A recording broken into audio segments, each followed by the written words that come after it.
드디어 플러터 2.0 세상이 왔습니다. 플러터 2.0의 출시를 어떻게 봐야 할지, 저의 플러터의 생각은 바뀌었을지 이야기를 해보도록 하겠습니다. 안녕하세요, 여러분들의 개발 가이드 장개발자입니다.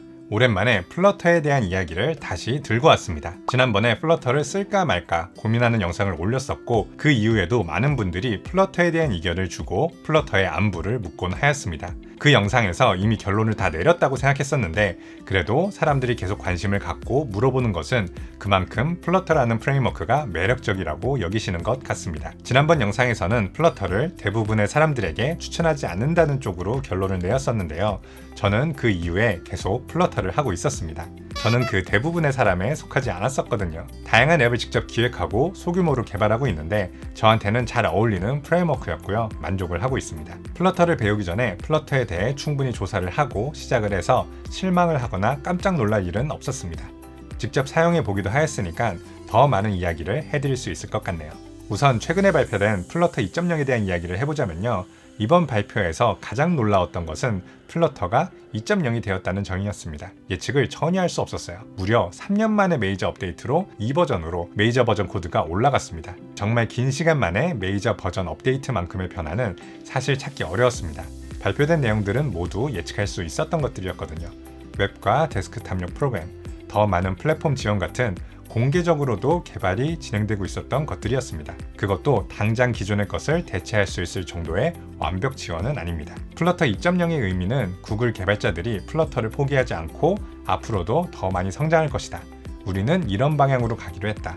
목표와 컨셉을 좀 더 공고하게 하는 의미로 2.0을 붙였다라고 생각을 합니다. 안드로이드를 내세우지 않고 다양한 OS, 디스플레이의 지원이나 우분투나 토요타와의 협업들을 보아도 가고자 하는 방향이 안드로이드의 차기 OS와 분리오는 퓨시아 OS에서의 메인 앱 개발 플랫폼이다. 이런 게 아니라 다양한 플랫폼에서의 UI 전문 프레임워크로서 자리를 잡으려는 것 같습니다. 저는 구글이 언제 플러터를 버릴지도 모르겠다라는 걱정이 있었는데요.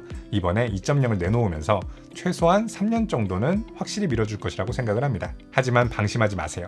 상대는 평가가 좋은 프로덕트도 갑자기 날려버리는 구글입니다. 구글이 팬이 있는 좋은 프로덕트도 폐기한다고 욕을 많이 먹고 있지만 이렇게 새로운 프로덕트를 시도할 수 있고 밀어준다는 것 자체가 구글의 힘이라고 생각을 합니다.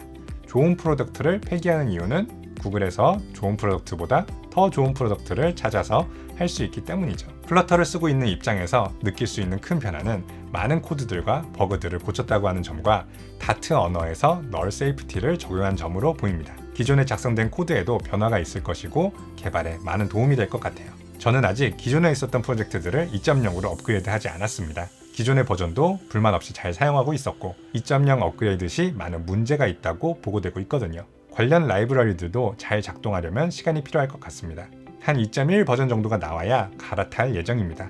플러터 2.0 출시에 대해서 흥분하는 사람도 있지만 제가 이렇게 미온적인 이유는 저는 기술적인 측면도 중요하지만 전체적인 IT 기술 트렌드의 흐름과 개발자의 생태계도 중요하다고 생각하기 때문입니다. 어떤 분은 지난 영상에서 댓글로 새로운 기술을 받아들이지 않으면 그건 게으른 개발자일 뿐이다 라고 이야기를 하기도 했었는데 언제나 기술이 좋다고 성공하지만은 않습니다. 그리고 언제 배워야 하느냐, 언제 성공하느냐 이런 타이밍도 중요하고요. 제가 플러터를 긴 말 없이 모두에게 추천드릴 수 있을 때는 기술이 압도적으로 뛰어나서 기존 기술을 씹어먹을 것이 자명하거나 시장에서 플러터 개발자에 대한 높은 니즈가 있어서 플러터 개발자에게 연봉을 잘 주면서 개발자를 구하고 있다는 소문이 돌 때입니다. 아직 이 두 가지 경우에 대해서 이야기를 들어본 적은 없지만 둘 중 하나라도 만족해도 기존에 하고 있었던 기술들, 이력들 다 버리고 갈아탈 수 있는 거죠. 모바일 개발 초기에는 정말 그랬습니다.